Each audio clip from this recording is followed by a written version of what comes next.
Hey beautiful people, welcome to my channel Rahu and Ketu Study Part 23. We got a few more to go till 27. Good news. Okay, so now we are putting Rahu in Ardra Nakshatra. So we come to the Gemini and Sagittarius axis. But before I get into that, I want to talk about this beautiful, beautiful energy of Rudra, which is so misunderstood, right? As usual. We humans tend to misunderstand first and then understand later. Never mind. So, Ardra Nakshatra, what are the themes? Just to recap: transformation through difficulties of life, keen intellectual capacity. These are the unsung heroes of our world. These are the engineers, the scientists, the researchers who are inventing new stuff all the time. Even this YouTube, even artificial intelligence, even mobile phones. Right? All the software engineers, all the civil engineers, electrical, instrumentation, process, electrical, computer science. Engineers have a dominant Ardra energy to them. Doesn't matter if Rahu and Ketu is placed or other planets and points are placed. But I'm telling the energy of Ardra itself. Change through lots of ups and downs, great sorrow, rejuvenation after that. Easily influenced, determined, hardworking, acting to rise from the ashes, the phoenix energy. And this is what I have seen in light workers, by the way. All the sensitives, empaths, healers, pay attention to this nakshatra, Ardra, because I have seen in so many charts. Ardra Nakshatra, especially Ardra going to Mula, which we shall see later in the video, is all about finding out the true meaning, uncovering all the myths and illusions and coming to the truth of it. Where does Ardra reside? Where does Rudra reside? It resides here, the third eye. So people who are resonating with the third eye are resonating with the Rudra energy. Okay? They're optimistic, they have hope, they're futuristic. And Rahu, where does it shine here? Rahu shines very nicely here. They're investigative, they're shrewd, their intuitive power is very high, their emotion is connected to the intellect, heart rising to the head. Artistic, they want comfort, they need freedom. These are the free birds of the nakshatras, okay? So Rahu needs freedom, like I said before. And Gemini, Ardra falls in Gemini. So Gemini is a air sign. So it got a lot of freedom to move. So Ardra feels free, he can breathe, he can bring things what he wants, okay? In Ardra. Emotions connected to intellect, need freedom, want to break from monotony. Not the same old, same old, same old. Don't feed me what you fed in the afternoon for the breakfast, for the dinner. I want something different, Ardra. Non-traditional, free-spirited to the max. Love, adventure. These are the themes of Ardra. All of these themes, as you can see, fall directly in line with Rahu energy, who is shrewd, who is explorative, who is imaginative, who wants to do things differently, who wants to bring new stuff into the world. That's Rudra.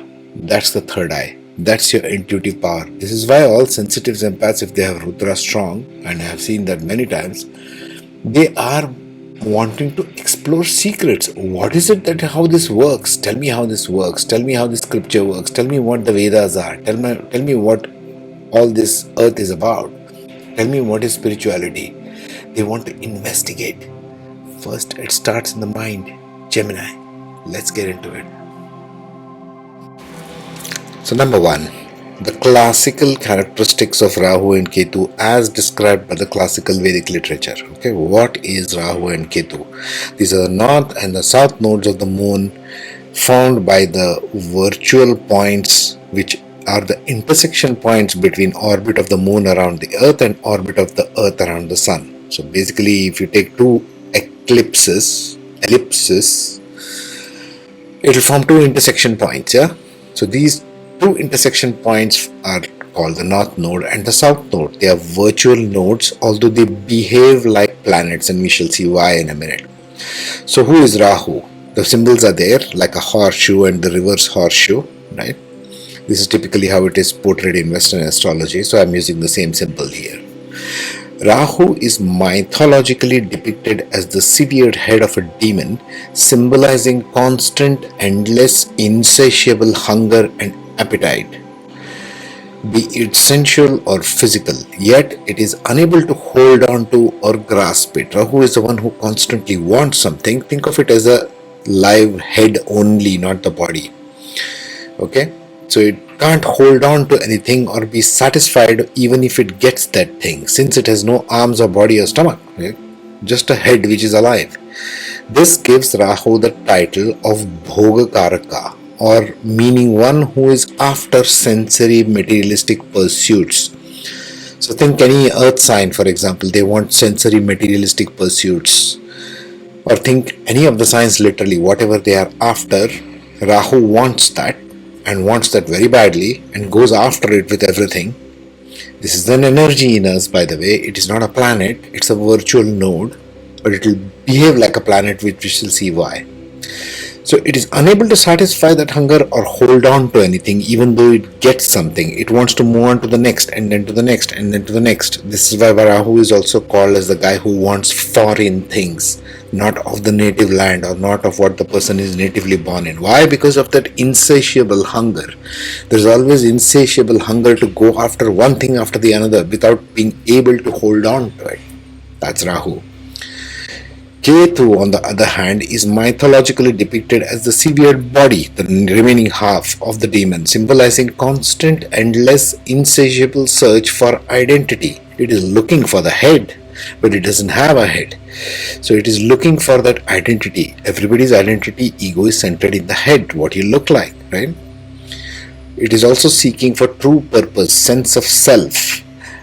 As a result of this, it tries to hold and grab onto everything that it can find its hands on, because it has got hands. Ketu has got hands. It's trying to hold on to everything, but it releases immediately because it knows that's not the head. It's like trying to grasp onto everything, thinking, oh, I want this, or I am this, I am that, I am this.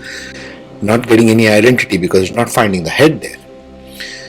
Since it has arms and walks everywhere, it goes around through life, walking from place to place, people, situations, circumstances, but not knowing who or what it is. It doesn't have a head. This is why Ketu is referred to as Mokshakaraka, or the seeker's path, the one energy in us which seeks something. That's why Ketu is called the Mokshakaraka. Now this is the classical interpretation, okay? Now we shall see how this plays out in the modern interpretation. Very important to connect the bridges.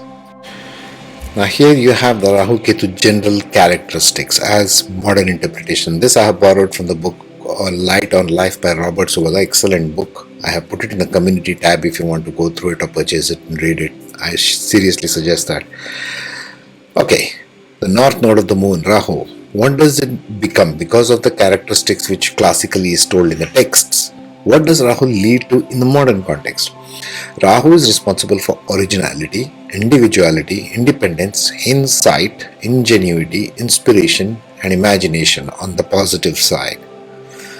Because Rahu and Ketu both love to explore foreign stuff, things out of the box, things not taught by tradition, Rahu and Ketu will be anything but traditional. Okay? Think of it as something foreign to the culture, to the way you are taught things. Looking for original stuff. If there is one singular force that is responsible for creating everything that we keep modernizing, so to speak, thinking out of the box, it is this. That's why it's important to pay attention to this. Okay, back to this. So Rahu, on the downside, leads to confusion, escapism, neurosis, psychosis, deception, addiction, vagueness, illusion, and delusion. This is the downside. Now how this plays out and why we'll have to see individually in the charts. We will see that. Okay.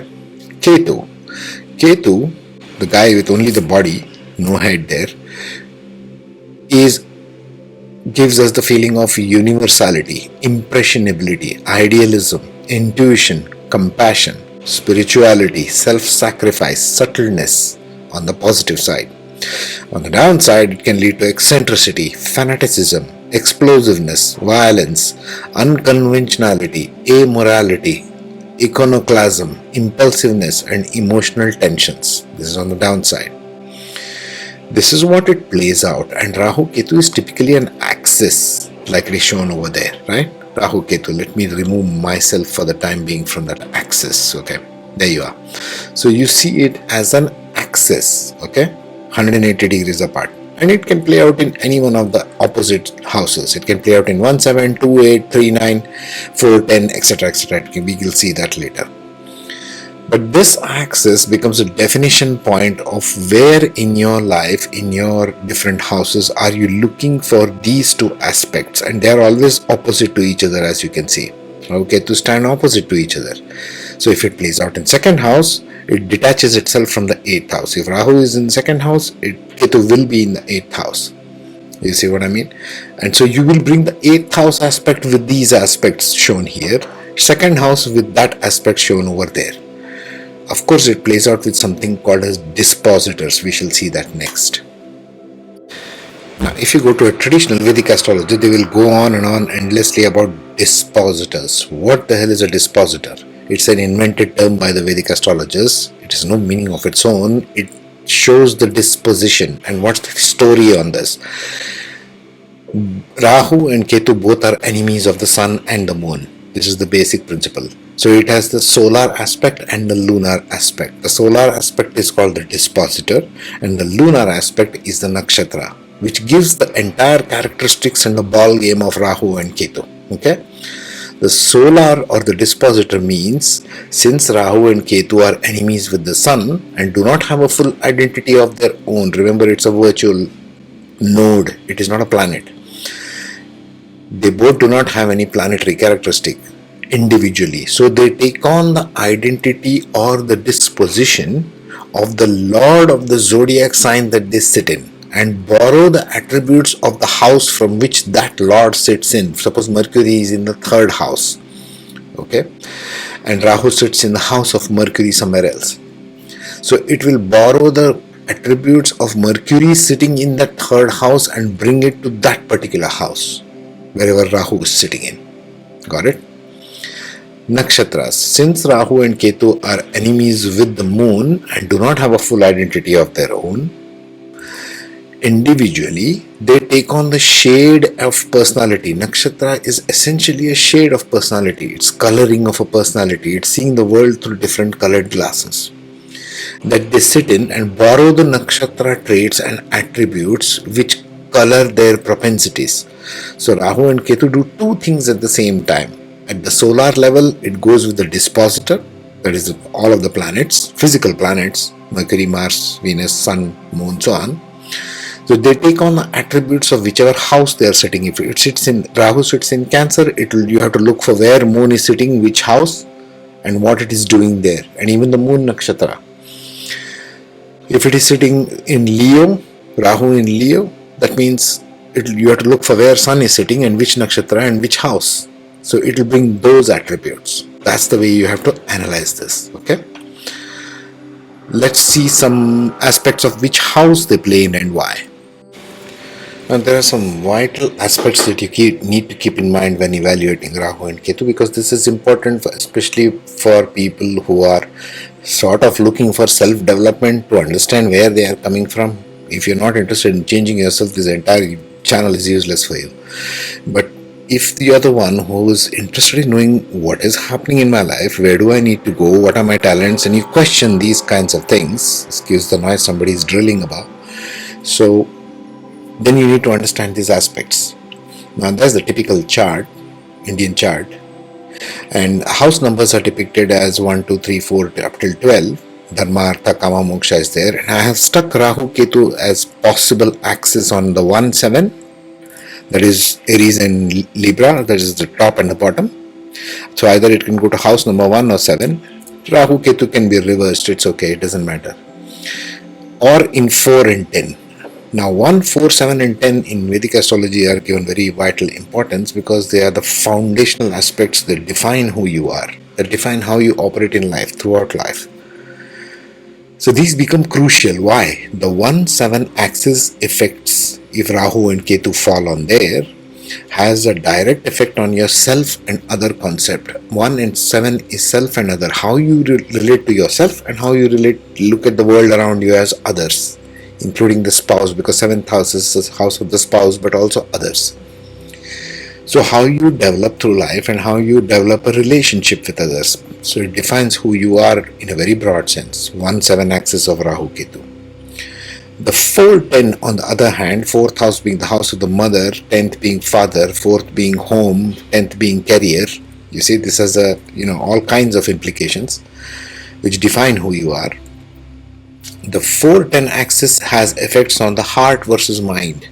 Mind is the one who goes out there in the world and being used in the career, right? You dissipate your energy as the mind in the external world. Heart is your home center where you feel comfortable. Home is where the heart is, that kind of a thing. So heart and home is affected by this Rahu Ketu axis. Again, Rahu and Ketu might be reversed. Rahu might be in the 4th, Ketu might be in the 10th, or vice versa. Same way with 1 and 7. But these are the vital relating aspects of Rahu and Ketu. Now what about the rest of the houses? Now rest of the houses are called Trikona or Kona in Sanskrit, right? These are the things that come and go in your life. Let it be 2nd house, 3rd house, 5th house, 6th, 8th, 9th, 11th and 12th. These are the things that come and go in our life, through your entire life. These are things that are added into, subtracted from us. But this is not us. 1, 4, 7 and 10 is us. Everything else is secondary, which revolves around you as life comes and goes. All other axes depict what attachments and detachments we have towards different areas of our life. That's all it is. They are less significant in terms of Rahu and Ketu when compared to 1, 7, 4 and 10 axis of Rahu and Ketu. Please remember this. When you're evaluating, you just have more propensity towards one part of life and less towards others. Rahu is attachment, Ketu is detachment. Rahu is expansion, Ketu is reduction. And they stand opposite to each other always. Right? Now let's take the cases one by one. So now we have placed Rahu in the 4th pada of Ardra Nakshatra and the Ketu goes in Purvashada. Never forget the Ketu, because Ketu is what the Rahu needs to function and fulfill its destiny. So now we have this axis over there in Artha and Moksha. So we're talking about Gemini Sagittarius, aren't we? So we are talking about the student and the teacher energy in general through all the 4 padas. It travels through slightly different energies in each and every pada. So Gemini to Pisces going from what? Going from Mercury to Jupiter. And on the other side, it is Sagittarius going to Virgo. So it is going from Jupiter to Mercury. So it's the flip of energy. So they need to blend their intellect and their wisdom. It brings in the grounding energy of Virgo into Pisces, Jupiter. So it's not always the intellect or it's not always the wisdom.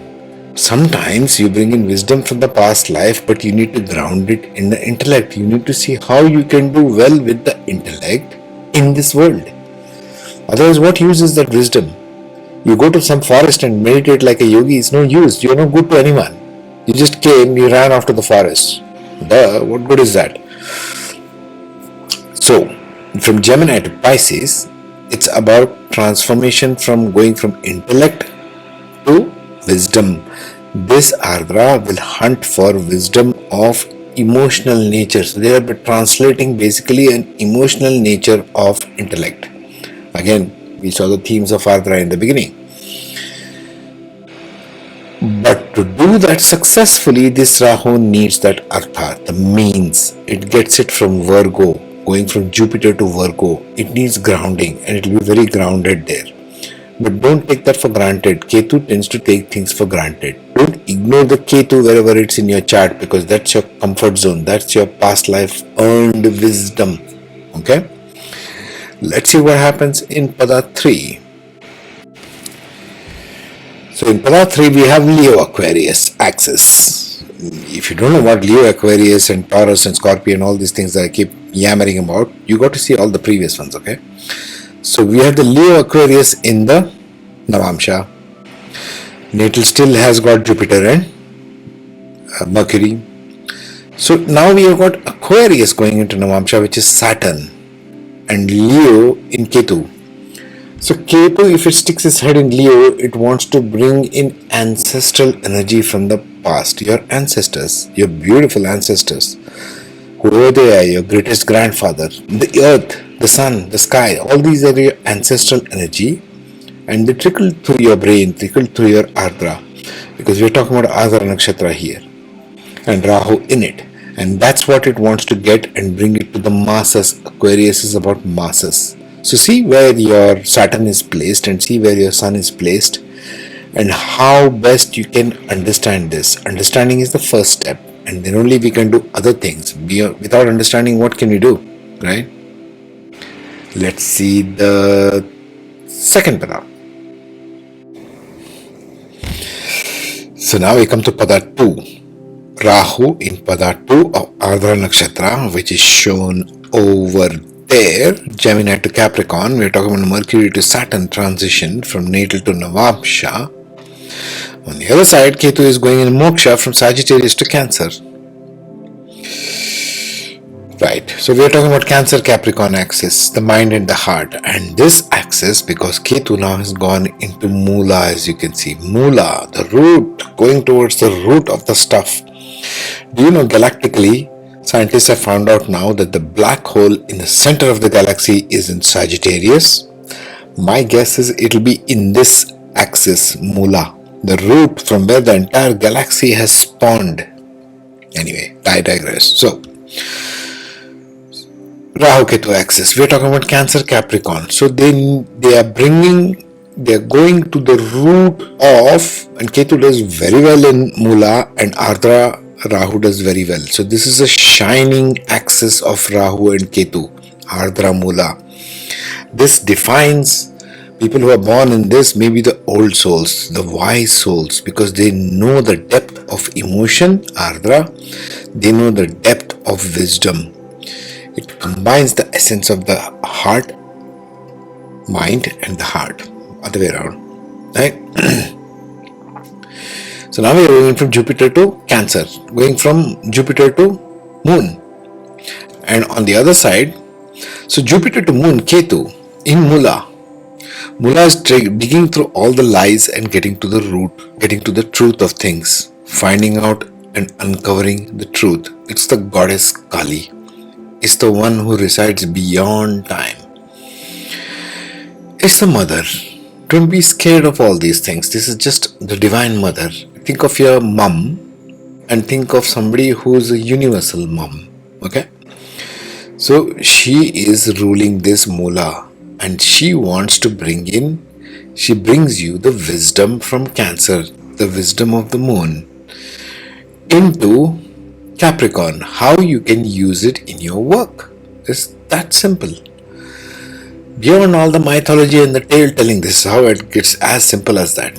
Okay? Now let's see the last one, the first pada. So in the first pada, it's a Kama Dharma axis. So now we are going from Sagittarius to Gemini, and we are going from Gemini to Sagittarius. This is the flip of personality from first half of life to the next half of life, probably, or with the spouse. We shall see that in the conclusive notes. I still to make conclusive notes about all these things. So Gemini to Sagittarius, it goes from Mercury to Jupiter in the Rahu factor. So what would we do in Ardra? In Ardra, Gemini to Sagittarius, Mercury to Jupiter will look for the wisdom related to the particular house it is sitting in, because Rahu is an imitator. It imitates the planet. It doesn't have a head of its own. Well, it has a head, but it has no personality of its own. So it's looking for the dispositor. Look at the chart over there, right? And then Ketu on the other side goes from Sagittarius to Gemini.